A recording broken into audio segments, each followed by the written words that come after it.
Hello and welcome to the latest edition of the Full-Time Whittle Podcast. I'm absolutely delighted to be joined by former Wigan Athletic fan favourite Jordan Flores. Jordan, how you doing, mate? And how's life in Ireland? All good, mate. Thanks for having me on. Ireland's good. I'm enjoying myself. Been here for almost 2 years now, so I'm really settled in. Yeah, Have you been adapting to the Irish slang at all? yeah, a few bits. I've still yet to pick up the accent, but I don't think that'll come anyway. I can't get rid of the Wigan accent. No, it's a very strong accent. I think I said accident then. A very strong accent. So to start the podcast, it would make sense to start at the very beginning. So when did your love for football initially begin? When I was a kid, to be fair, like very young age, I used to play with my brother's team when I was like 4 or 5 years old. So yeah, it's come from there. Ended up signing for Wigan when I was 7. Well, I went to the Centre of Excellence when I was 7. So yeah, it's just come from there. Who was your biggest influence in football at a young age growing up? Yeah. I think it was my dad, to be honest. He always pushed me to do well, and I don't know, he was always there to take me to all the games and all the training, along with my mum as well. So they're the biggest influence to get me into football. Yeah. And I imagine that your family are the main reason why your love for Wigan Athletic in particular began. 100%, yeah. I went to watch them at home and away when I was younger. My dad took me everywhere, so that was where the love for Wigan came, and it's never gone away. When you was young, who was your favourite Wigan player growing up? It's a question I like asking to all the fans. My favourite Wigan player was Lee McCulloch, actually. I just love the way he played. I kind of based my game on him when I was younger. I used to be a left mid slash striker, so yeah, I used to base my game off him. So when you obviously initially got into the Wigan Athletic Academy system, how did you get scouted, and when did you and your family realise that you was actually pretty good at football? I'm not too sure how I got scouted, to be honest. I just probably someone got in touch with my dad, and I just went down training to the Centre of Excellence. You didn't really sign anything when you was younger. When I was about 7, and then at 9 years old, I signed my first contract with them. So from then on, yeah, it went pretty well until I was around 12, and then I got released at 12 actually. So yeah, just played Sunday League from 12 till 16, and then came back to Wigan and got my scholarship. So yeah, it's been a pretty interesting journey. What was that feeling like to obviously be released by the club you support, but then fight back to return at a later date and a later age? At the time, it was horrible because I was always known, say, in school, to be the kid who was playing for Wigan. You know, like it's a good status to have when you're in school with your mates and stuff. So it wasn't nice, but at the same time, I wasn't really enjoying it. The academy wasn't quite the same as what it is now. Like the work they're doing at the academy of Wigan is unbelievable. But no, I didn't enjoy my football at that time, so I went away for 4 or 5 years, played with my mates, started loving football again, and that showed with how I was playing and got signed back. That's a great story. And how was it like to progress from the academy to the first team? And who are the main influences and guys in your journey, coaching wise and obviously player wise? Um, it was pretty tough, to be fair. My first year in the scholarship, I didn't play as much as I wanted to. Then the second year, obviously, you kind of integrated into the under 23s. But it was an enjoyable one. I've only got good memories from when I was in the youth team there. Influences, just everyone who was around me at the time. You know, Joe Parkinson, John Doolan, Mike Hearn, and Gregory Ock as well when he came in at the back end of my scholarship. It's obviously a few more people to mention, but not off the top of my head anyway. Some great names listed there, and one man in particular has been amazing in recent years is Gregory Ock. He's doing an excellent job at the moment as a caretaker manager almost. And what influence did he have to you in particular? What coaching advice did he give you, and how did he develop you as a player you are now? Well, like I said, he only came in probably the last 6 months of my scholarship, I think. But I don't know. I don't know what he's got. I just think the structure of the youth team is so much better to what we had at the start. A lot of that goes down to Mike Hearn as well with the college and stuff. Um, that makes sure all the lads are on it. But yeah, Greg has done an unbelievable job. You see with the likes of Joffy and Jensen Weir who's come through, and some of the other lads who are playing in the first team now, they're all good talents. And Wigan always used to be the kind of club that attracted the lads who didn't quite make it at the top teams, but now Wigan are kind of getting the lads who actually want to be at Wigan. So yeah, it's very good. It's really promising, and to be honest, with the recent administration, if it wasn't for the academy, the club wouldn't be still going today. As a sale of Alfie Devine, Jensen Weir to Brighton and Tottenham, respectively, was a big help. And to speak more about your journey now at Wigan Athletic, after being an unused substitution during a couple of matches in the 2014 campaign, you were handed your first team debut at Brentford on the final day of the Championship season under Gary Caldwell, replacing another graduate in Tin Chow in the 64th minute. How do you reflect back on your senior debut and the journey to that moment? Oh, it was Sunday. It was my mum, dad, and my brother, and all my friends, all their friends. Sorry, my friends as well. They was all in the stand that day. So it was a very proud moment. And leading up to it, that was quite an enjoyable season for me.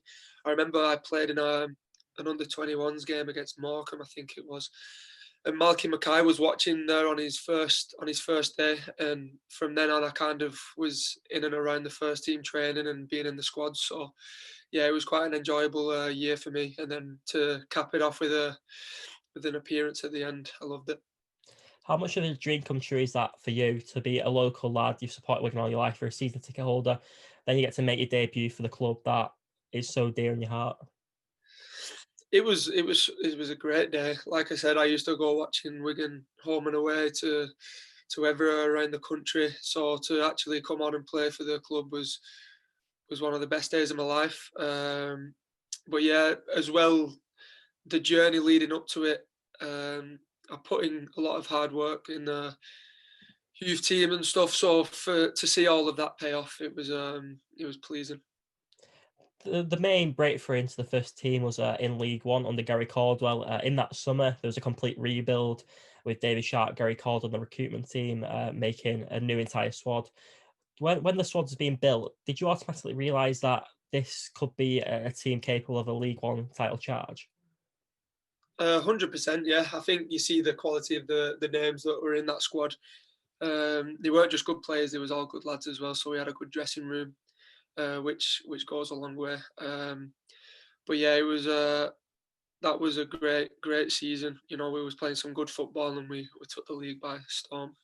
Yeah, it was a brilliant campaign, and during that campaign, you made your first start for Wigan Athletic in the league against Fleetwood Town in September 2015, and you scored the opening goal in a 2-1 win over the Cod Army. So, how do you reflect back on that game in particular, your first ever goal?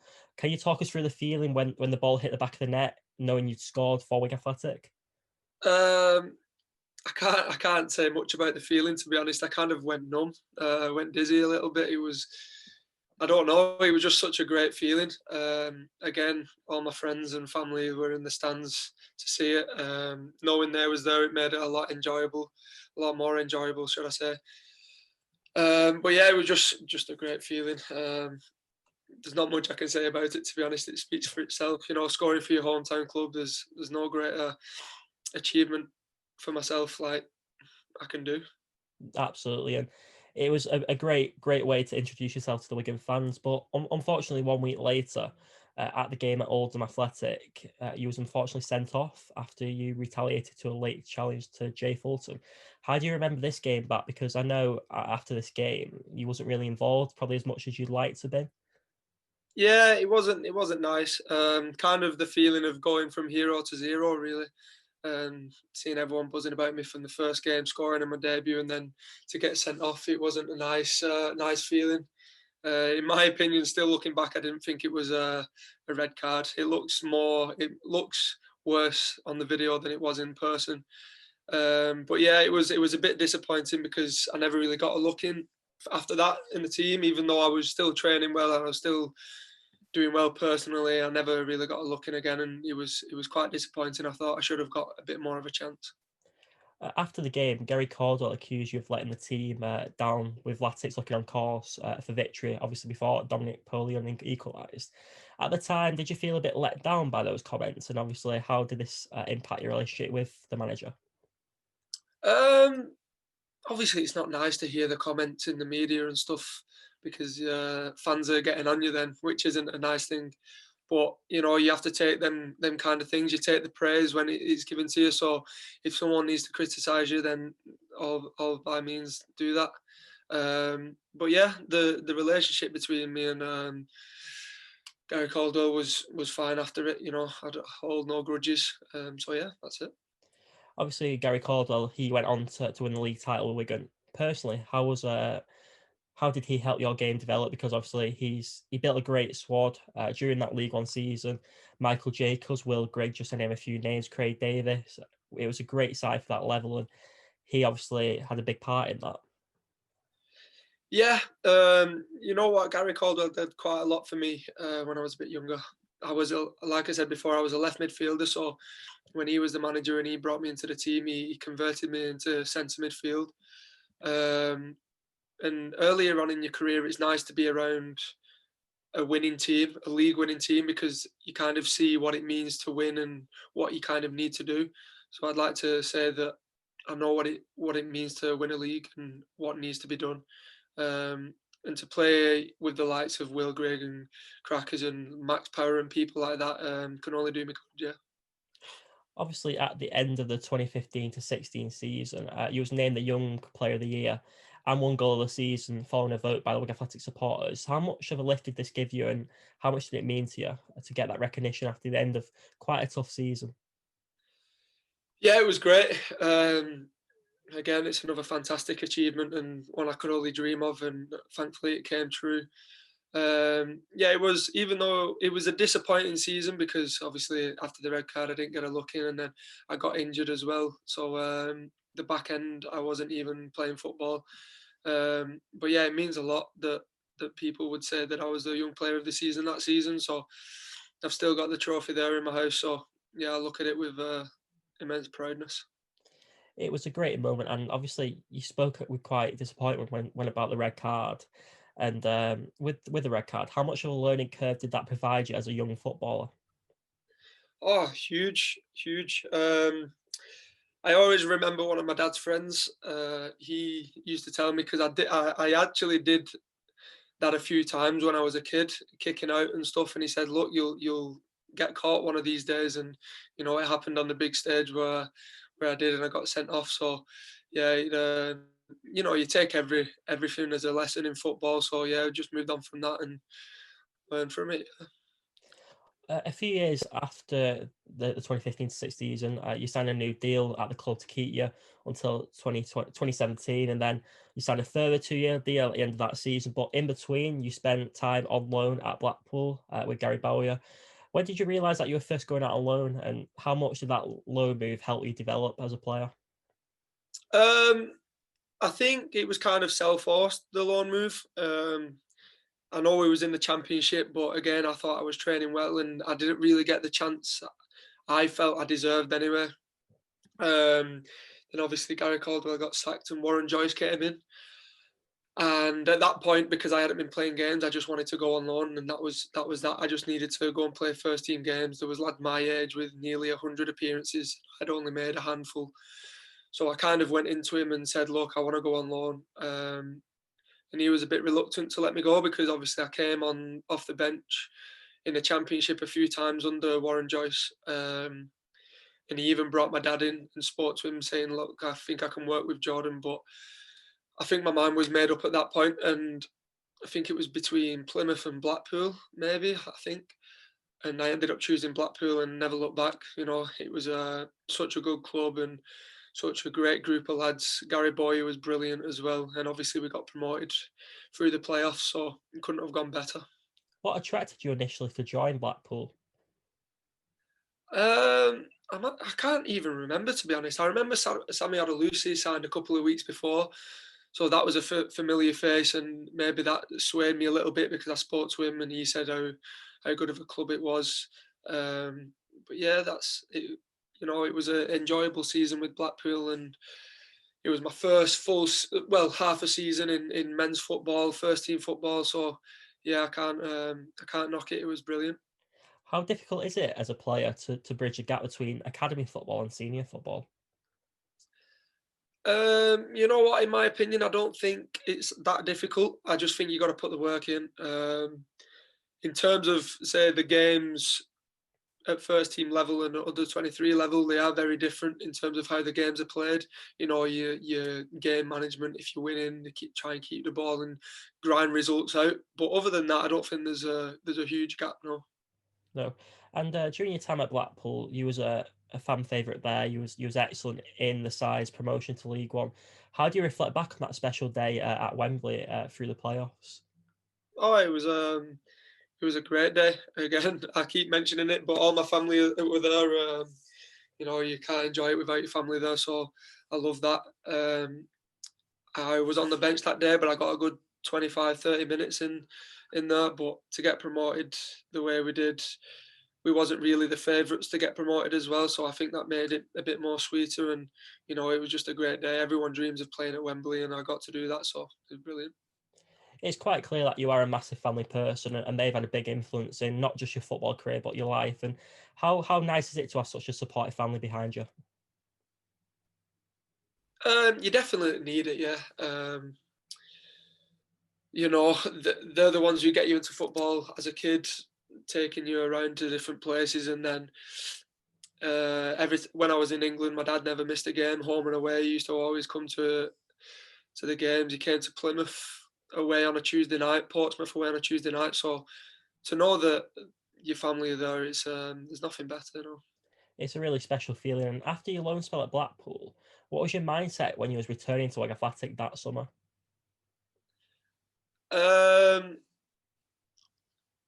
I thought I was going to break into the team, to be honest. That was my initial mindset, and to get back to Wigan and play a good full season, but unfortunately that never happened. Was you a little bit disappointed in a way when you was loaned out to Chesterfield because you wasn't able to get a chance to break into the first team? Um, a little bit, yeah. It was because of the playoffs. I only had 4 weeks in the summer, and usually you take a couple of weeks off, complete rest, because your body will break down otherwise. So I did that, and then I had 2 weeks to prepare for pre-season, which was quite kind of tough, especially under Paul Cook as well. He's got a tough pre-season, so I didn't really set a good first impression with Paul Cook, should I say? And I never really got a look in centre mid. I never got a chance to play the whole pre-season. I played at left back.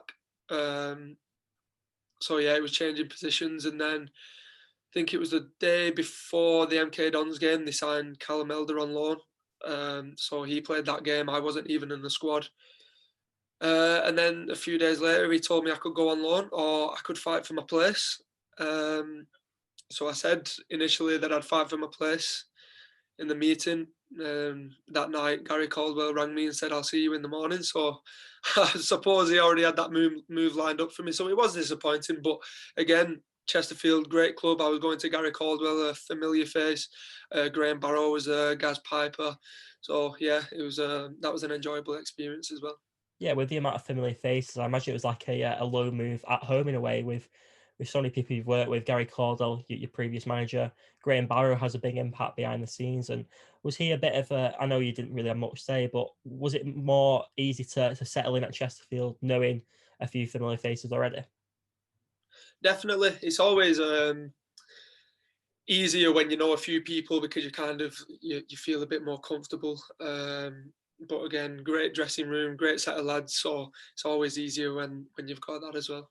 Absolutely. And when you obviously start your career at Chesterfield, you made an excellent start, featuring all 15 games, and you even scored your first goal in a 2-0 away win at Crawley Town. How do you look back at your time at Chesterfield? Yeah, I loved it. Again, like I said, great dressing room. So it was enjoyable going into training. We wasn't doing very well, but it was kind of one of those. We was doing all the right things. We just couldn't get the wins or the back-to-back wins we needed and get on a roll. We always seem to lose by 1-0 or by mistake, and it wasn't just quite clicking for us. But yeah, other than that, it was enjoyable. Unfortunately, a week after you scored your first goal for Chesterfield, you were sadly involved in a car collision on your way to training. May I ask you about this? Yeah, it was on a Monday morning. I came home for the weekend after Cambridge away. Set off on the Monday morning. Yeah, and just ended up being in quite a bad crash. How scary was this experience, and what was running through your mind at the time?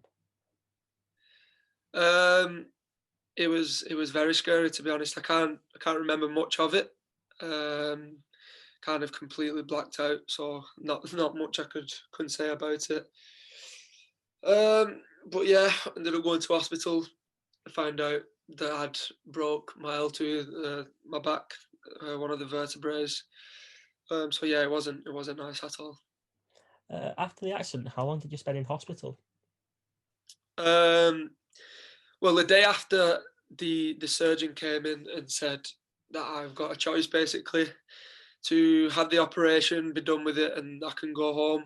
But that meant I couldn't play football again because of the way they would have had to fix my spine. It would have been impossible. Or I could stay in for up to 6 weeks, lying down, and hopefully it heals in the right place. And luckily it did, and quicker than we thought as well. So I spent 3 weeks in a hospital bed. Yeah. That's a really, really sad story to hear. And during that time, was you ever considering retiring from football, given the severity of your injury? I don't think it even crossed my mind, to be honest. I was kind of just focusing on recovering, other than my career. Yeah, it never crossed my mind, to be honest. No. And during your rehabilitation, how much did your family help through that? Because I know they're very supportive. And I believe Wigan Athletic were quite supportive too during that period. Oh, everyone was absolutely brilliant in the recovery. My family couldn't do much more for me. My mum and dad I was in Sheffield Hospital. They came to Sheffield every single day for the full 3 weeks. And obviously it's quite a long drive from Wigan, so they was there making sure I wasn't going through it on my own.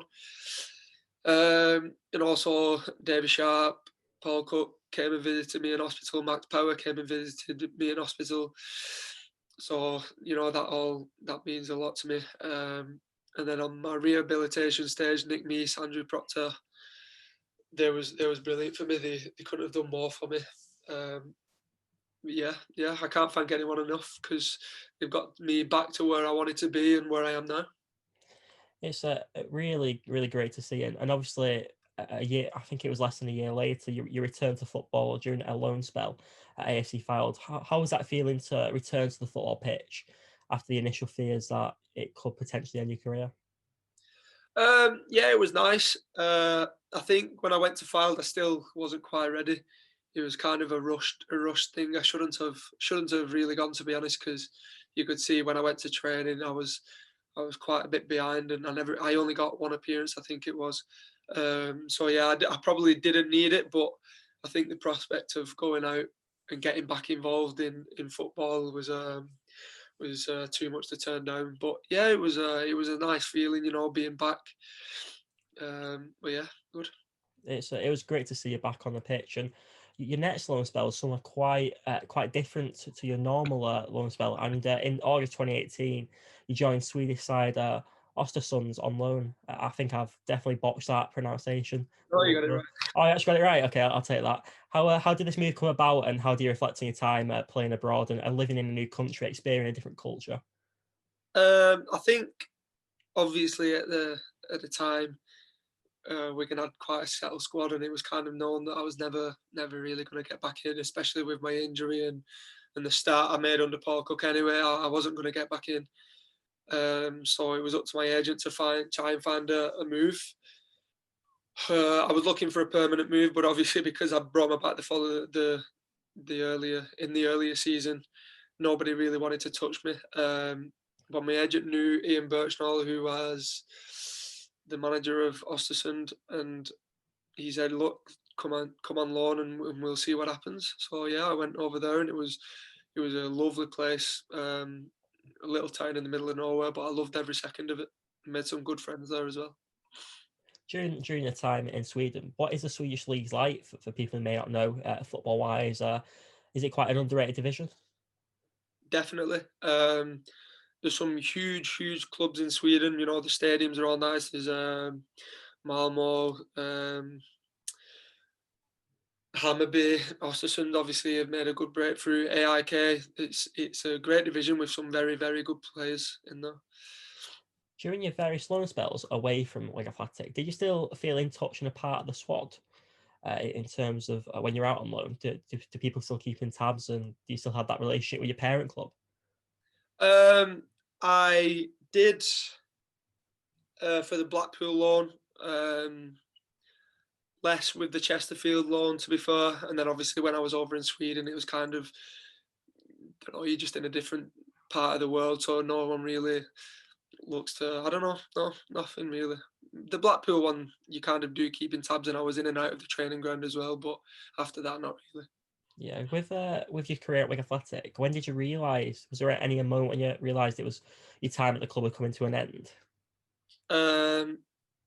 When I went on loan to Chesterfield, I didn't think I'd ever come back. That was a season-long loan, I think it was. So obviously, if all went well, I would have been at Chesterfield the whole season, and then obviously look to get out after that. But yeah, probably around when I went on loan to Chesterfield, I knew that wasn't really going to play under Paul Cook. Recently, in 2019, you moved to Dundalk in Ireland, a great side and a great league from what we've seen, from what I've seen personally. And how did that move transpire for you to go to Ireland? Well, I was training with the under-18s around that Christmas, and it was Aunt Barry who rang me and said he knew someone over in Ireland and they was interested. So yeah, it just transpired from that, and one thing led to another, and yeah, I came over. And during your time in Ireland so far, it's safe to say that you've hit the ground running. And what have been your favourite moments so far in Dundalk? My favourite moment, well, my favourite thing of the whole thing is this season. I've touched wood. I've been through a full season of not getting injured, which is a big thing after the accident. Things have been coming up and my body's not been quite right, but this season I've not been injured at all, so that's a huge thing. And then obviously you've got the goals that I've scored. I've scored quite a few good goals. The one that's been nominated for Puskas. So yeah, it's been an enjoyable time here. Yeah, I can't not ask you about that goal, and it's a standout moment that brought global attention to the League of Ireland against Shamrock Rovers. And I've watched the goal so many times now, and I still can't wrap my head around how you've done it. The corner appeared to be a little bit behind you, and it was a really unkind height for a volley, but you got a really sweet connection, and the rest is kind of history. And can you talk us through that goal, because it's probably one of the most remarkable volleys I've ever seen, to be honest with you. Yeah, well, it was one we practiced in training. The day before, we kind of wanted to switch it up a little bit, and the plan was always for me to spin round the back and initially get my head on it. But in training, we tried it a few times, and my headers was going all over the shop. So we did it anyway in the game, and it was kind of at a height that I thought I could get to, and luckily I did. Yeah, and it went in. It was the season before I got injured in my hip flexor. I had an operation on that. So I think the biggest thing that came out of that I knew that was fully recovered. So yeah, it was good. During that moment after you scored the goal, as a player, when you score a really good goal, do you know at the time where you're thinking, "Oh, I can't wait to watch that back"? Not really at the time. I didn't. Obviously, any volley that you hit sweet is a nice goal, but I didn't think it would have been got the attention that it did. We wasn't playing the best in the game. We was losing 1-0, and that was the equaliser. So my emotions were kind of in the game. It was only till afterwards, and someone showed me a video that I realised, and seeing the attention that it was getting, that I realised that it was such a good goal. Yeah, it was a really great goal, and obviously I think it went viral. How was it like to see the reaction on social media and your friends and family after scoring probably the goal of 2020? You must be one of the front runners. Yeah, it's always nice to get the attention. The shine kind of came off it because I was getting asked to do interviews, and we'd lost the game 3-2. So it didn't really feel right doing interviews because obviously we'd lost the game. And I didn't really want to talk about a goal in a game that we didn't even win. But the club said, "Look, enjoy a moment," and so I did a few. But yeah, it kind of got put to the back of my mind until last week when I found out that it was actually nominated. So yeah, it's look at it with proudness. Yeah. What was the moment like when you got the call to say you have been nominated as one of the 12 picks for the FIFA Puskas Award? It's a very prestigious award, as you'll know. Yeah, I know. Well, initially I found out through the WhatsApp group, the Dundalk players. Everyone was saying congratulations, and I was like, "What for?" And then it was only till I scrolled to the top I seen what it was for. But yeah, to be in for an award with some big names like Luis Suarez, Heung-min Son, it's only a good thing. Absolutely, it's a great achievement for you. And during your time at Dundalk, away from your one goal, you've achieved some really great targets. I believe you've won back-to-back league titles. We won our first league title when I was here. We lost this one because, well, it was half a season because of the whole COVID. We didn't fulfil all the fixtures, but Shamrock Rovers were miles ahead of us anyway, so they probably would have gone on to win it. But we achieved Europa League group stages this season, which is a huge thing for the club, and we've got a final also against Shamrock Rovers, the FAI Cup final next weekend. So it's not been too bad of a campaign. Yeah. How much are you looking forward to that final next week? What's the preparations been like? Well, we've not really had the preparation. I'm currently in Norway at the moment. We've got Molde away on Thursday in our second to last group stage match. But yeah, it'll be nice to get the win over Shamrock Rovers on Sunday because, like I said, they won the league. So to stop them doing the double like they stopped us doing the treble last season, it'll be a nice victory. Yeah. It'll be a great occasion. And one thing I'd like to ask as well is, you obviously 3 years ago you had your car accident, and now you're playing Europa League football. What a fairy tale that is for you. Yeah, it's brilliant. I would have never thought I was in this position 3 years ago when Dundalk came in, and I researched the club because I didn't know much about them. European football was a big draw into that because there was constantly getting into the Champions League qualifiers, and it's quite tough to get into the group stages with the format. You have to win 4 rounds of games, which luckily we won. We won the ones in the Europa League. So yeah, we're here now. It must be a massive dream come true for you. You played at some great grounds recently as well. I know you was at the Emirates against Arsenal. It's so many great teams in the Europa League, and you get your chance to prove yourself and represent the League of Ireland to the rest of the world, or the rest Yeah, of Europe. that's it. We've had a few trips now. We've been to, like you said, Emirates, Arsenal, and then we went to Vienna as well. We played Rapid Vienna. Like I said, we're in Norway now. It's putting yourself up against the big clubs. Our schedule has been very hectic with games, with the league, and these games now in the cup. But you want to be playing in these games and putting yourself against the best. And we haven't actually got a point in the group stage, but if you watch our games, they've been quite close games, other than you'd say the Arsenal game where they're dominated, but that's expected. But we'll go into our last 2 games trying to get a win and do ourselves proud. What are your personal aims and objectives for the Europa League campaign and your League of Ireland season? Personal, it's always just been to get as many games as I can. So we've got 3 games left now. The Molde game, Arsenal, and then the cup final, which are 3 huge games. So to get as many minutes as I can, take that into the off season, and then we go from there. Absolutely. And during your career so far, it's been very interesting to read up about today. And what would you describe as your best ever career moment and your worst ever career moment? My best ever career moment goes right to the start. I think it was when I scored my first goal for Wigan on my debut against Fleetwood. There's been some great moments, obviously getting promoted with Blackpool, the day we got promoted with Wigan as well, winning the league here as well. But I think the first thing that springs to mind is my goal against Fleetwood.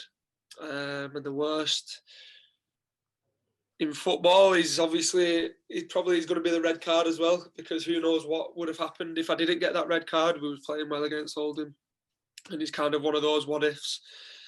But it's brought me to where I am today, so I can't complain. Yeah. Absolutely. And in the Europa League, you've been playing against some top players. And during your time at Wigan, you played against some great players. Same at Blackpool. Who would you say was the most difficult player you've played against? Against what, from not the teams that I've played for? You could say any player you've played with or against. Who Well, did you always struggle? I've played against Liverpool, obviously, so the likes of Coutinho, Mane, and Salah, and all that. There was the hardest. People I've played with, there's quite a lot of names there. Obviously, played with Nick Powell, he was unbelievable. Dan Burn, brilliant. Will Grigg, crackers. Max Power. I don't know. I've played with some good teams, especially at Wigan. So yeah, there's too many to mention. There's some really great names there. Nick Powell always one stands out for me. And obviously, you're enjoying your time in Ireland, but is there certain elements you miss about being in Wigan? Yeah, there is a few things. Obviously, being close to home, playing, representing my hometown club. Definitely miss that. But I think I needed the time away. I think I made the right move in coming to Dundalk. It's kind of matured me as a person, coming away from home and kind of fending for myself. So yeah, I have zero regrets from leaving Wigan, even though I didn't have a chance of playing in the end, anyways. But yeah, there are elements of it that I do miss, definitely. Absolutely. And do you miss certain elements about the town itself? Yeah, well, I'll always miss Wigan's my home, so I'll always miss my home. And I'll always be coming back for the rest of my life. I'll always be coming back to Wigan, whether it's in football or not in football, anyways. But yeah. Obviously, to end the podcast now, you are a Wigan Athletic supporter and you have been all your life. And how would you reflect on the last few months that's happened since administration accord? Yeah, it's been horrible. Seeing the likes of my dad and my brother and friends who not had a clue what's going on. It's not been nice. To the people who were working in the club who had to be let off, they didn't deserve this one bit. The players didn't deserve it. And I just hope that the whole mess gets sorted very quickly now, which I believe that it is kind of on its way of doing. Have you been keeping updated on what's been going on during your time in Ireland? Yeah. I don't get to watch as many games as I would like to now, but I still keep tabs of what's going on. So yeah, like I said, I hope it gets sorted quickly and the club starts going back in the direction that it should be going in. Looking at it in a more positive way, during the administration period, although a lot of players have left, it's created opportunities for a lot of younger lads to make the breakthrough into the first team. How nice is it to see some of your former teammates now making a leap into senior football? No, it's brilliant. It's absolutely brilliant, and it'll only do them good. I think you'll see them coming out of the shell a little bit more, and some of them are really, really good players. So hopefully they start doing well. As an academy graduate myself, I know exactly what they're going through in terms of making the debuts, playing for such a great club, and it can only do them good. Yeah. As an academy graduate, you may be able to answer this question, but do you think in a way that although we want fans to be back at stadiums, it's kind of helped them in a way to settle in a little bit more? The fact there's been no crowds and it's been more of a kind of like a calmer atmosphere, so to speak. Yeah, I do understand where you're coming from, but I think you need the fans there, because you do get that little buzz when you're a younger lad coming into the first team. You need that buzz around the stadium. It does help you even settle in. I know it sounds crazy, but it does help you settle in that you're in a game, and with no fans in the stadiums, even like over here, because we haven't got fans either. The games seem kind of false. You've not really got that atmosphere, what you need. Sometimes you're walking out to an empty stadium and you're like, doesn't even feel like we're playing a game here until you're actually in the game. So yeah, the sooner the fans are back, the better. Does it almost feel like when you play these games, it's like a friendly, but suddenly there's points on the offer? Yeah, that's it. I think the only time you do feel that he's kind of like a friendly is when you first walk out, um, and you're getting ready for kick off and stuff, and in the warm up you're like doesn't really feel like a game, but obviously beforehand when you've got your mind on it, and then when you're in the game, it's not too bad. But yeah, Obviously, back onto Wigan now. Do you think that the young lads can help steer Wigan to League One survival? I think so. Yeah. Like you said, I've played with a few of the lads. I've trained with a few of them, and they're very good players. Um, for a big section of the young lads to come up and play for the first team, obviously it's going to take time to settle in and get used to playing first team football. But like I said before, it'll only do them good, and hopefully they'll come through and start showing what they're about. When a few of the fans found out that you were coming on the podcast, the overwhelming question they wanted me to ask is, would you ever consider returning to Wigan Athletic one day?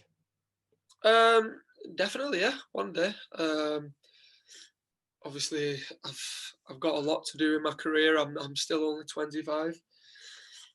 So there's a lot of time for a return, and if ever that came up and it was the right time to do it, then of course, yeah.